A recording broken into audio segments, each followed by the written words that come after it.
Alexandria Ocasio-Cortez and Elon Musk got into a little awkward Twitter spat here. So let me go ahead and throw up the back and forth, and then we'll talk about it.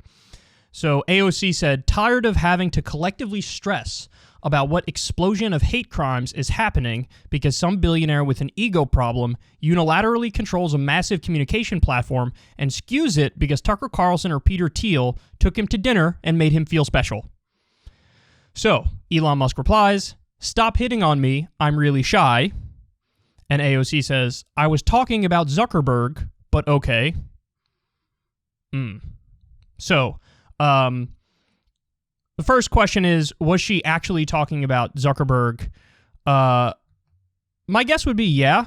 I mean, I don't see why. I don't think, if she was referring to Elon Musk, I don't think her response would be, I was talking about Zuckerberg. I think she would have been like, she would have responded to him and been like, here's why I don't agree with you taking over Twitter or your approach to free speech or whatever. So I don't know. I don't think she would have immediately backed down on that. Now, by the way, she went on to delete the tweet. She went on to delete the original tweet. And then she replied to somebody later on and said, the reason why I did it is because I try not to give people with ego problems the attention that they want. Something to that effect. You guys know my whole thing on deleting tweets. I'm generally against it. I get it for, if you have like a spelling error or if you made a factual error that you want to correct. I get that. But outside of that, I have this weird principled thing where it's like, look, you put it out there. It's part of the internet, it's part of the ether out there. And people almost have like a right to see it in a sense if you put it out there. I do find deleting tweets kind of like a Weasley thing. It's what you said, and sort of own it. Good or bad, whatever. Own it. You could amend it. You could talk more about it, but I think leaving it up is just the right thing. And by the way, nothing's actually ever deleted. Like there were 1,000 articles written on this back and forth, so deleting it is not like it's actually gone. So I also just don't get the logic of it. If it's never really deleted, then what's the point in deleting it anyway? It's like, I don't know. Anyway, but now we'll talk about her main point here. She said, tired of having to collectively stress about what explosion of hate crimes is happening because some billionaire with an ego problem unilaterally controls a massive communication platform and skews it because Tucker Carlson or Peter Thiel took him to dinner and made him feel special. When it comes to who you blame for committing hate crimes, I would blame the people who commit the hate crimes because they have agency. You can't seep people of their own agency to make a broader point about a platform.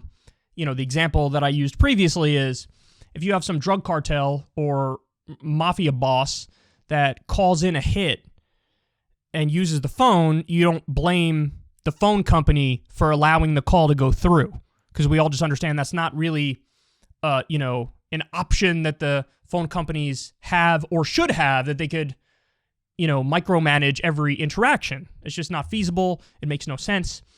But for some reason, people feel differently about social media, even though the whole idea is like, look, it's a bathroom wall. You guys say what you want.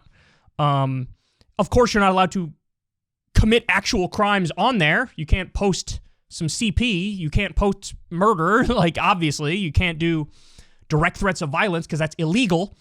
You can't dox. Like, there's a few rules. But outside of those rules, it's like you got to let people do what they're going to do. So when somebody commits a hate crime, you have to blame the person who committed the hate crime. Now, but to her other point about, look, billionaires shouldn't own the platform. Totally. But that was also the case before Musk bought Twitter. Like, it's funny that a lot of people now, and I'm not saying AOC is part of this because she probably has previously criticized this as well. And obviously she's talking about Zuckerberg here, so she does.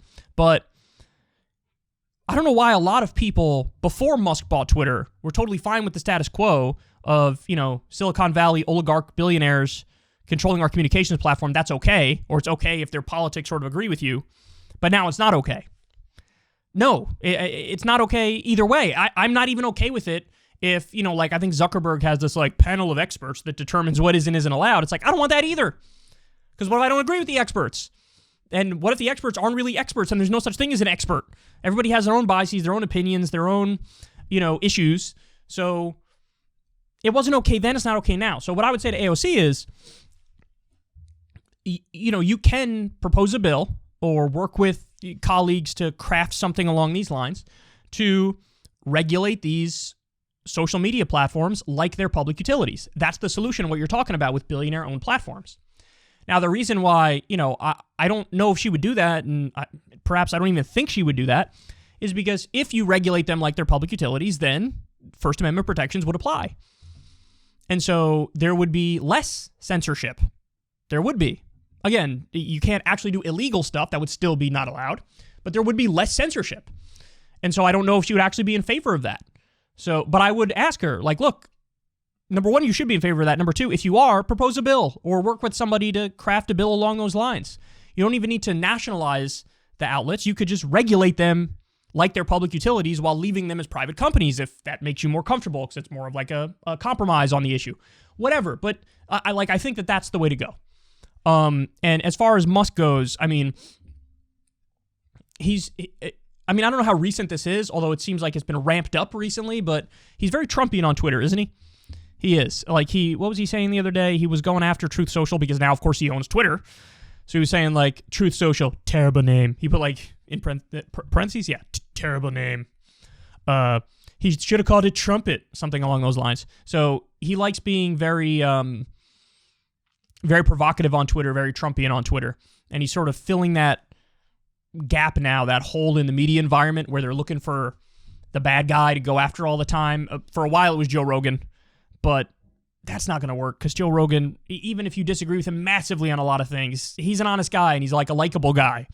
Elon Musk now, I think, is an easier target than Joe Rogan, but I don't know how well that's going to work in the long run. But yeah, he's very Trumpian. I would say, again, AOC, I'm with you on the billionaires shouldn't control these platforms, but the solution is something that would actually give us more free speech, so I don't know if she would be in favor of it. But look, if she proposes that bill, I will give her all the credit in the world, and you should too. And by the way, to all the people on the right who like to scream about free speech on social media, too much censorship, I'm giving you the solution. But the solution here, they don't ever talk about. And also, keep it real, that is a left-wing solution. It's a solution to the thing that they say they care about, but it also happens to be on the left. So will they support it? We shall see. Tend to doubt it, but we shall see. Hey, y'all, do me a favor and like and subscribe. It helps out big time in the algorithm. Click the bell as well for notifications when videos drop, and watch that video on screen right now. You know you want to.